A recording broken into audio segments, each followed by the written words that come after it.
Okay, let's go.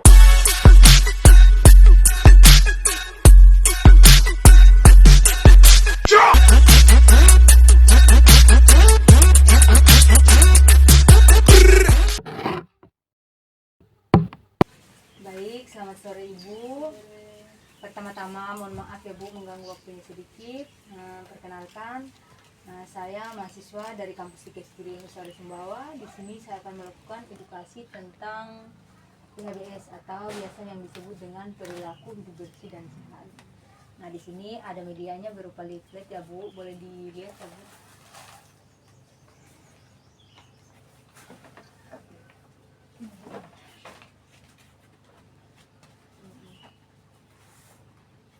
Nah, di sini saya mau bertanya Bu, apakah sebelumnya Ibu pernah dengar atau tahu apa itu PHBS atau perilaku hidup bersih dan sehat? Tidak pernah.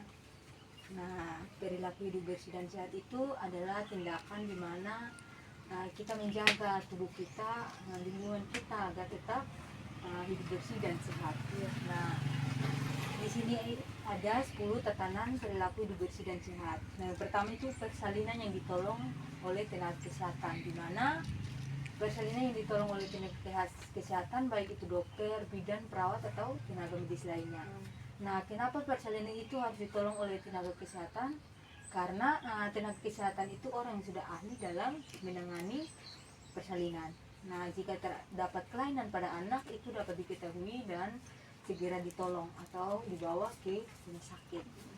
Nah, di sini juga tenaga kesehatan sudah menjaminkan menggunakan peralatan yang bersih, aman dan steril sehingga kesehatan anak dan ibu itu tetap terjamin seperti itu kebersihannya. Nah, yang kedua memberi ASI eksklusif. Nah, ini sangat banyak manfaat dari ASI eksklusif. Ini dapat memperkuat tulang bayi. Ini juga dapat berat badan bayi itu tetap ideal seperti itu Bu. Nah, yang ketiga meningkatkan bayi dan menimbang bayi dan balita. Ini bagian dari praktek memantau pertumbuhan bayi agar Posyandu itu dapat memberikan imunisasi dan dapat mencegah terjadinya gizi buruk pada anak. Nah, yang keempat menggunakan air bersih. Nah, ini wajib kita harus menggunakan air yang bersih. Nah, kita harus menggunakan air bersih. Jika kita tidak menggunakan akan timbul penyakit seperti mungkin diare, cacingan, itu bakal timbul jika kita tidak mengkonsumsi air bersih seperti itu. Karena di air itu kalau kotor pasti terdapat bakteri. Nah, kalau kita meminumnya pasti dapat timbul penyakit seperti tadi yang saya sebut. Nah, yang kelima mencuci tangan dengan air bersih. Nah, kita harus mencuci tangan dengan air bersih. Ini bagian dari kebersihan diri. Wajib kita harus mencuci tangan dengan air bersih. Nah, sebelum dan sesudah makan kita harus mencuci tangan. Sesudah melakukan aktivitas kita harus mencuci tangan. Apalagi kita sesudah melakukan aktivitas kalau kita tidak mencuci tangan, terus sesudah itu kita makan tapi kita juga lupa mencuci tangan, itu dapat juga timbul yang namanya penyakit tadi seperti diare juga dapat timbul, cacingan juga seperti itu Bu. Nah, yang keenam menggunakan jamban sehat. Nah, jamban ini berkaitan dengan pembuangan kotoran.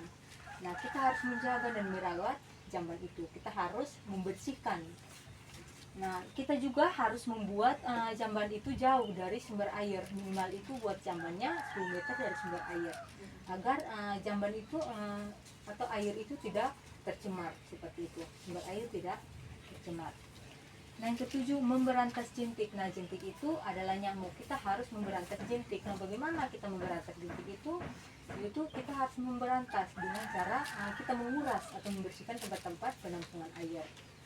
Nah, kalau kita sudah melihat tempat air itu kotor, nah kita harus membersihkan dan kita harus menggantikan dengan air baru. Nah, plastik-plastik juga tempat penampungan air yang sudah tidak dipakai itu bisa kita kubur seperti itu. Itu agar tetap terhindar atau kita memberantas nyamuk seperti itu. Nah, di sini penyakit apa saja yang timbul dari nyamuk? Nah, ini ada beberapa penyakit seperti demam berdarah atau yang biasa disebut dengan DBD. Ada juga malaria. Itu bagian-bagian penyakit yang timbul karena mungkin gigitan dari nyamuk. Nah, yang kedelapan mengkonsumsi buah dan sayur. Nah, ini wajib. Ini manfaatnya salah satunya dapat memperlancar sistem pencernaan. Yang kesembilan, melakukan aktivitas fisik setiap hari. Ini wajib. Ini sangat banyak manfaatnya melakukan aktivitas fisik setiap hari seperti berolahraga atau mungkin ibu-ibu seperti mencuci, membersihkan rumah itu bagian dari aktivitas fisik. Ini sangat bermanfaat buat tubuh kita. Nah, yang ke-10, tidak merokok dalam rumah. Ini buat suami, ibu yang mohon maaf, ini tidak boleh merokok. Jangan berpikir, oh suami saya kan mungkin dalam sebulan itu cuma sekali atau 2 kali merokok. Jangan berpikir seperti itu. Atau kita lebih memikirkan ekonomi. Nah, mungkin dalam sebulan sih cuma berapa ribu sih uangnya yang keluar. Tapi ini jangan berpikir ke ekonominya. Kita berpikir ke kesehatannya. Nah, bahwa mau dia aktif, mau dia pasif itu sama-sama berbahaya. Nah, kita harus menghindari itu. Nah, di sini juga ada beberapa penyakit yang dapat timbul jika merokok. Nah, seperti dapat timbul dengan penyakit kanker, itu kanker paru-paru itu dapat timbul, asma itu dapat timbul juga, atau serangan jantung itu adalah bagian dari karena merokok juga penyebabnya. Nah, mungkin itu penjelasan dari saya. Mungkin ada yang mau ditanyakan, Bu? Sudah jelas. Baik, Bu, jika tidak ada yang ditanyakan lagi, mohon maaf ya, Bu jika ada salah kata. Terima kasih banyak untuk waktu dan kesempatannya. Selamat sore. Selamat ya. Selamat sore untuk Ibu. Pertama-tama mohon maaf ya, Bu, Pak, sudah waktunya sedikit. Saya mahasiswa dari Komisi 1 bawah. Saya akan melakukan edukasi tentang PHBS atau yang biasa disebut dengan perilaku hidup dan sehat. Jadi, ada yang langsung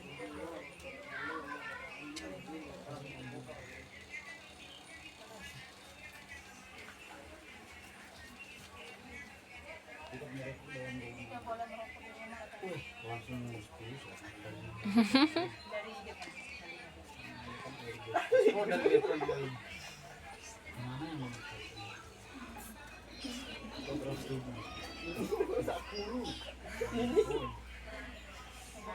saya mau bertanya, apakah Bapak Ibu pernah dengar apa itu PHBS atau perilaku hidup dan sehat?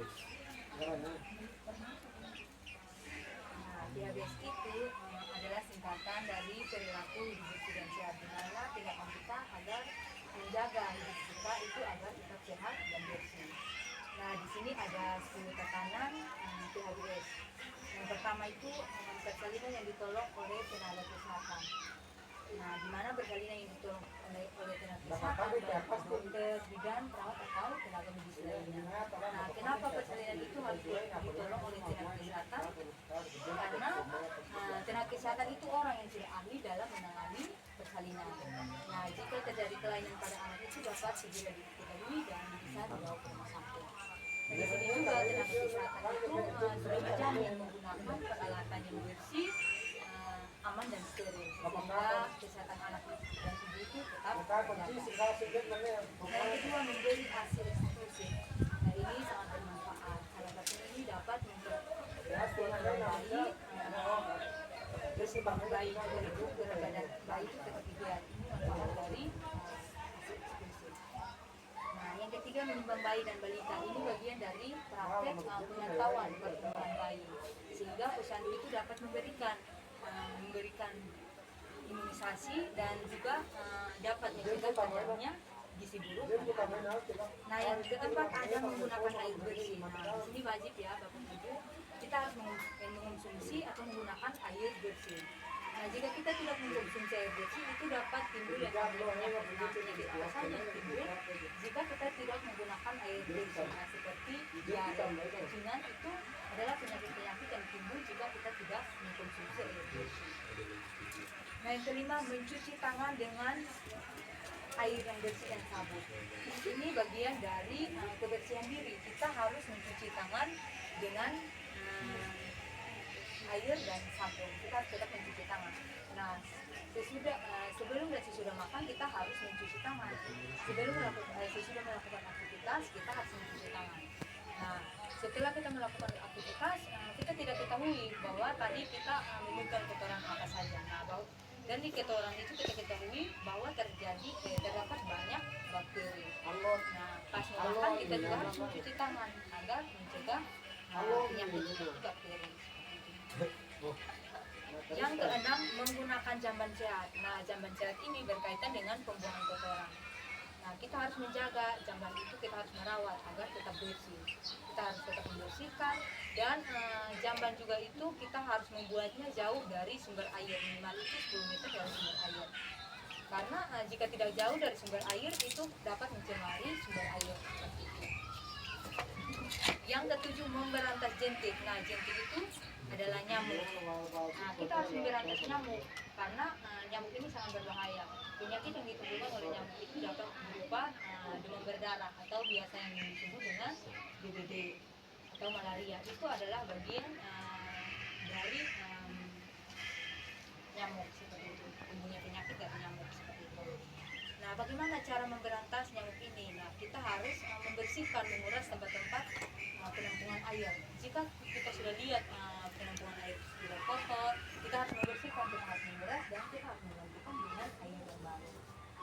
Nah, yang kedelapan, mengonsumsi buah dan sayur setiap hari. Nah, ini wajib kita harus mengonsumsi buah dan sayur setiap hari karena manfaat dari buah dan sayur itu sangat banyak. Nah, salah satunya itu dapat memperlancar sistem pencernaan.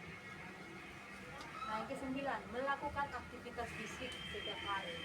Ini sangat bermanfaat ya Bapak Ibu. Kita harus melakukan aktivitas setiap hari. Kita mencuci, membersihkan rumah, itu bagian dari aktivitas fisik. Memasak juga bagian dari aktivitas fisik. Nah, yang ke-10, tidak merokok dalam rumah. Ini buat bapak-bapak, tidak boleh merokok dalam rumah.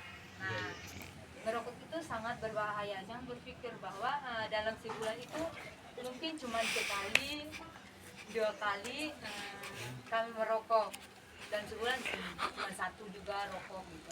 Jangan berpikir seperti itu. Yang aktif maupun yang pasif itu sama-sama berbahaya. Nah, itu dapat menimbulkan terjadinya kanker. Ya, mungkin itu saja penjelasan dari kami. Terima kasih banyak. Bapak Ibu, mohon maaf jika ada salah kata. Jika ada yang mau bertanya, waktu dan kesempatan saja. Mungkin ada yang mau tanya kan? Kalau dia mau tanya, ibu-ibu ada? Ibu-ibu, bapak-bapak, Tanya. banyak.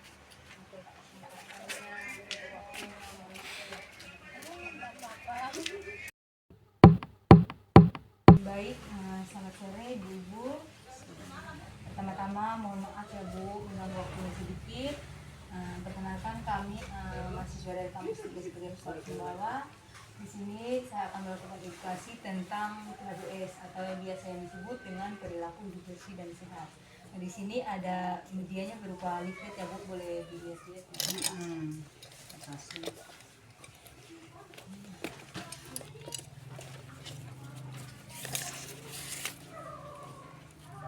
Nah, di sini saya mau bertanya Bu, apakah sebelumnya Ibu pernah dengar apa itu PHBS atau perilaku hidup bersih dan sehat?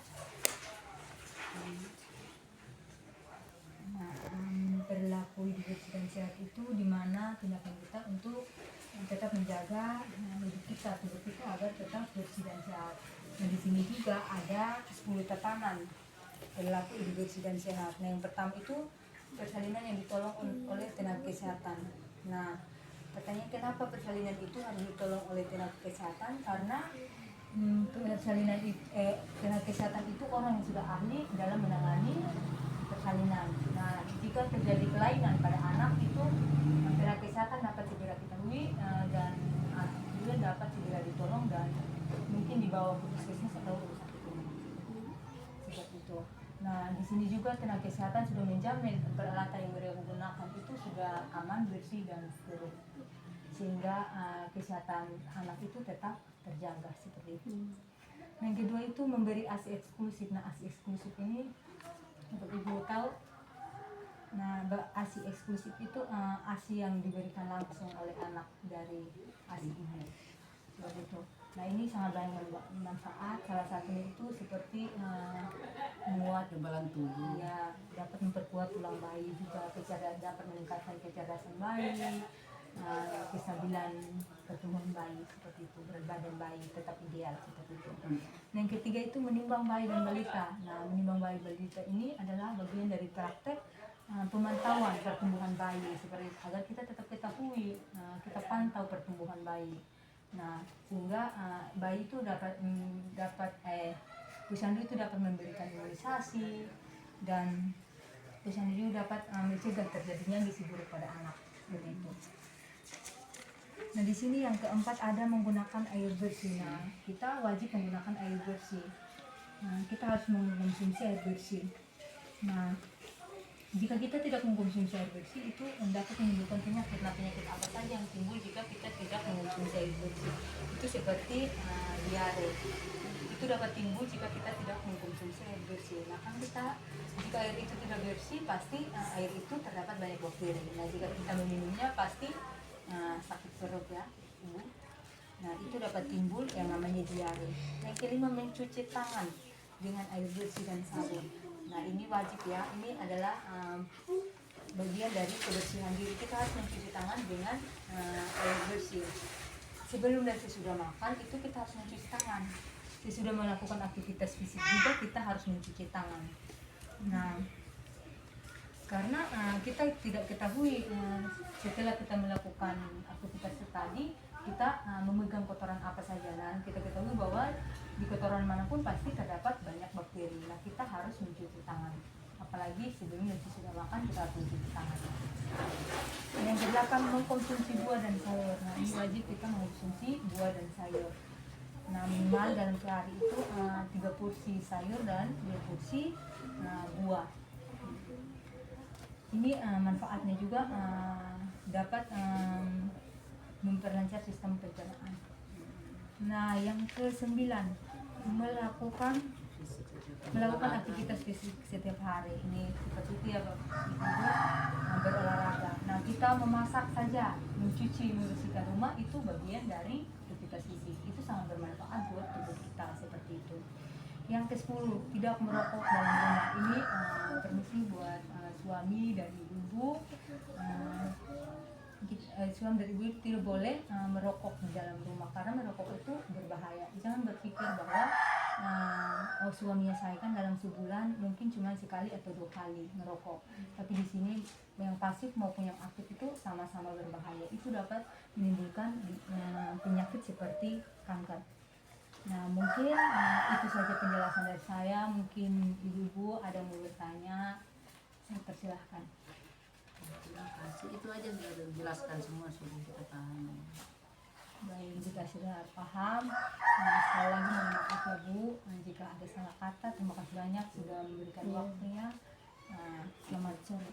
Penjelasan sudah terlalu masuk baik, sudah kami langsung pahami yang baik. Terima kasih banyak, semoga sukses.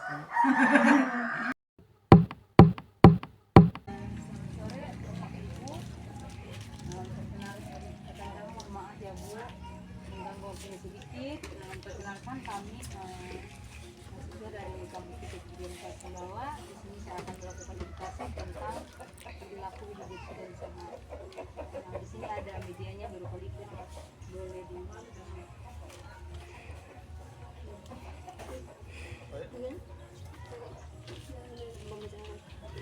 Nah, saya mau bertanya, apakah sebelumnya Bapak Ibu dengar atau pernah ketahui apa itu perilaku hidup bersih dan sehat?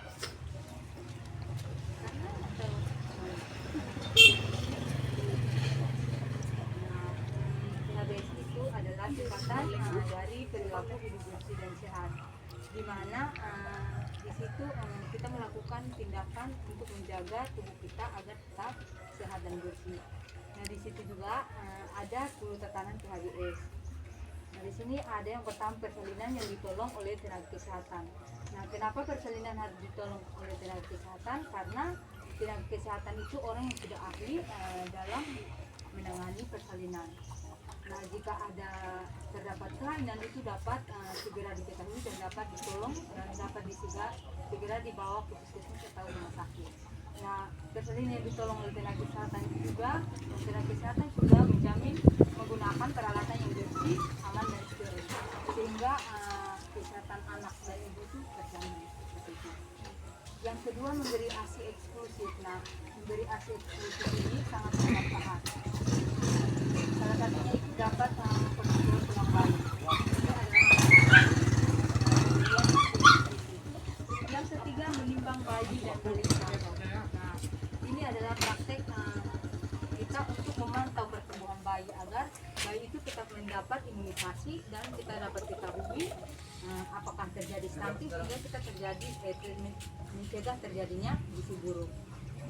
Yang keempat, menggunakan air bersih. Nah, ini wajib ya Bapak Ibu, kita harus menggunakan air bersih karena jika kita mengkonsumsi air yang tidak bersih itu dapat mengakibatkan penyakit. Nah, penyakit apa saja yang terjadi jika kita tidak mengonsumsi air bersih itu seperti diare. Itu dapat timbul jika kita tidak mengonsumsi air bersih.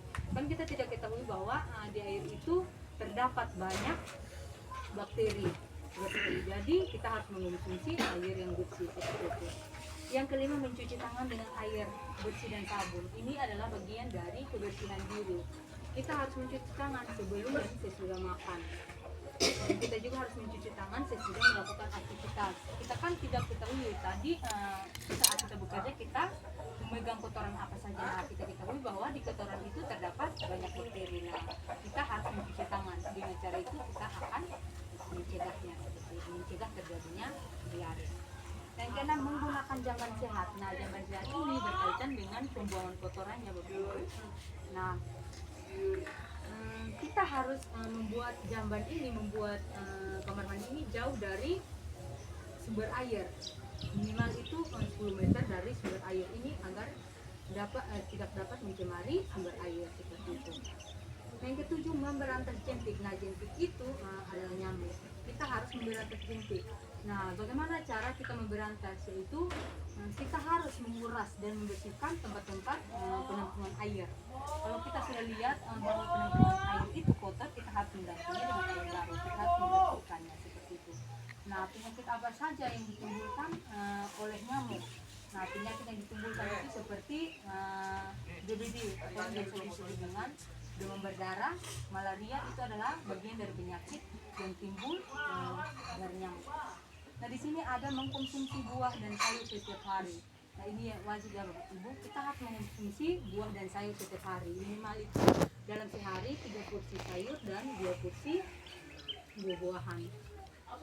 Nah, di sini juga ada melakukan aktivitas fisik. Nah, aktivitas fisik ini sangat bermanfaat.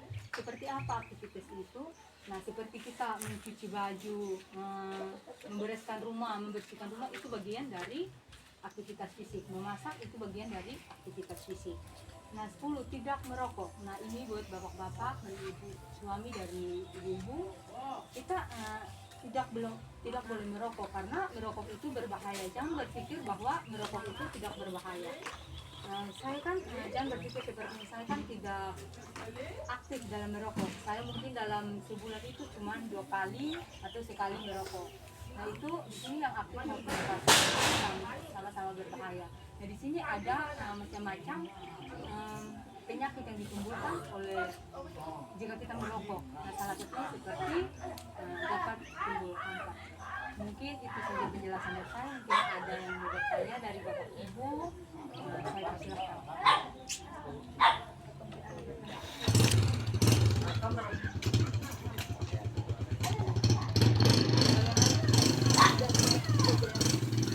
Baik, yang ada lagi yang ditanyakan, sekali lagi ada tentang waktu itu menit.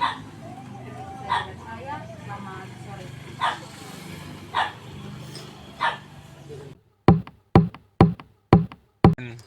Baik, selamat sore Bapak Mama. Selamat sore. Pertama-tama mohon maaf ya mengganggu waktunya sedikit. Perkenalkan, nama saya Aira Ramuraguna. Saya prodi S1 Keperawatan, mahasiswa dari kampus 3 Sugriya Utara Sumbawa. Di sini saya akan melakukan edukasi tentang PHBS atau yang biasa disebut dengan perilaku hidup bersih dan sehat. Nah, ini ada medianya, boleh di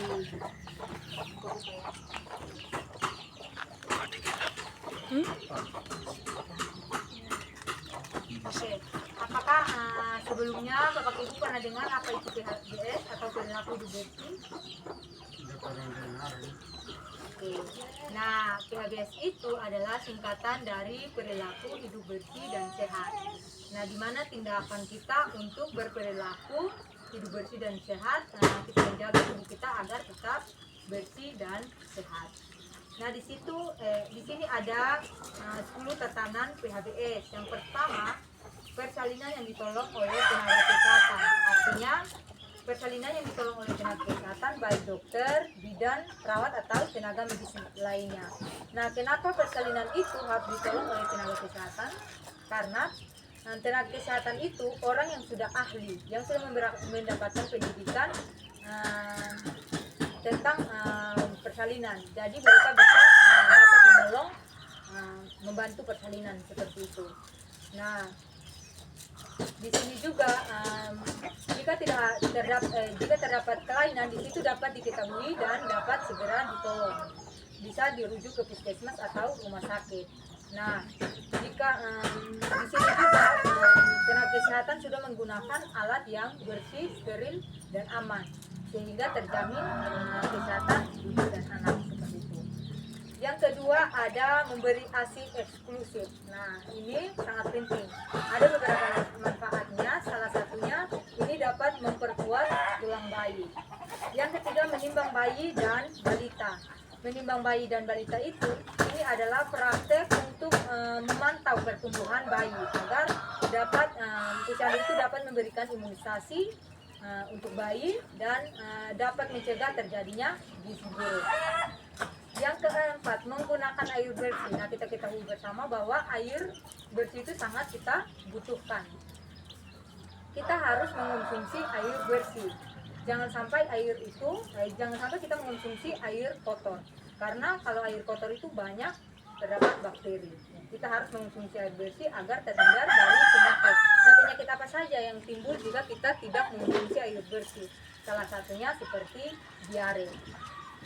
Yang kelima, mencuci tangan dengan air bersih dan sabun. Nah, ini wajib ya Bapak Ibu, mencuci tangan dengan air bersih dan sabun. Ini adalah bagian dari kebersihan diri. Kita setelah melakukan aktivitas, sebelum dan sesudah makan, kita harus mencuci tangan. Kita harus menjaga kebersihan seperti itu. Yang keenam, menggunakan jamban sehat. Kita harus menggunakan jamban sehat. Dengan cara apa kita membersihkan, merawat jamban itu? Dan salah satunya kita harus membuat jamban itu jauh dari sumber air. Minimal kita buat jamban itu 10 meter dari sumber air. Jamban itu berkaitan dengan pembuangan kotoran ya Bapak Ibu. Jadi kita harus membuat jamban itu jauh dari sumber air, minimal 10 meter agar tidak dapat mencemari sumber air seperti itu. Yang ketujuh, memberantas jentik. Nah, jentik itu adalah nyamuk. Banyak penyakit yang ditimbulkan oleh nyamuk. Salah satunya seperti DBD atau biasa yang disebut dengan demam berdarah atau malaria. Itu adalah penyakit-penyakit yang ditimbulkan oleh nyamuk. Nah, bagaimana untuk memberantas nyamuk ini? Dengan cara kita menguras dan membersihkan tempat-tempat air seperti itu. Kita mengubur barang bekas-bekas yang terdapat air seperti itu. Yang kedelapan, mengkonsumsi buah dan sayur setiap hari. Nah, kita wajib mengkonsumsi buah dan sayur setiap hari. Ini sangat dibutuhkan oleh tubuh kita. Minimal dalam sehari itu 3 kali mengkonsumsikan sayur dan 2 porsi mengkonsumsi buah seperti itu. Yang kesembilan, melakukan aktivitas fisik. Nah, aktivitas fisik ini seperti berolahraga. Nah, ibu-ibu mencuci, menyapu, membersihkan rumah, itu bagian dari aktivitas fisik. Olahraga pagi itu juga bagian dari aktivitas fisik. Nah, yang ke-10, tidak merokok dalam rumah. Ini buat bapak-bapak atau suami dari ibu-ibu. Jangan bilang kalau suami saya atau saya kan tidak aktif. Mungkin dalam sebulan itu cuma 2 kali atau sekali merokok. Jangan berpikir seperti itu. Karena yang aktif maupun yang pasif itu sama-sama berbahaya. Ini dapat menimbulkan beberapa penyakit seperti kanker. Itu dapat ditimbulkan dari merokok. seperti itu. Mungkin itu penjelasan dari saya. Mungkin ada yang mau ditanyakan Bapak Ibu. Waktu dan kesempatan saya persilakan. Ada pertanyaan saya nomor 1 itu tentang persalinan. Jika istri saya tengah-tengah malam bersalin, kalau ditolong sama yang namanya artinya bukan tenaga medis, yang bukan tenaga ini, artinya pertolongan ya tradisional gitu, artinya apakah itu dilarang atau kan tidak ada kendaraan misalnya tengah malam saya telepon apa itu, apakah saya ada bisa dipermasalahkan? Itu aja pertanyaan saya. Untuk itu tidak dipermasalahkan, tapi diusahakan untuk tetap panggil tenaga medis. Kan dalam setiap desa itu ada posyandu, pasti di situ ada bidannya masing-masing, bagian itu seperti kader ada kan, di situ bisa diinformasikan seperti itu. Jelas itu. Mungkin ada lagi. Untuk pertanyaan yang ketiga, menimbang bayi dan balita. Ya. Misalnya anak saya sudah lewat tiga kali tidak ikut, misalnya karena ada misalnya liburan ke kampung, apakah nanti pulang tidak ada pengaruhnya? Itu ada pertanyaan saya. Nah, kan tadi saya sudah jelaskan bahwa menimbang bayi dan balita itu adalah bagian dari kita sebagai tim kesehatan itu untuk memantau bagaimana pertumbuhan bayi, agar jika ada terjadi apa-apa itu mungkin kekurangan gizi atau terjadi stunting, itu kita dapat mencegahnya. Tapi jika ada kendala tidak itu dalam beberapa kali, itu bisa nanti kemudian hari bisa ikut. Nah, itu aja pertanyaan. Terima kasih.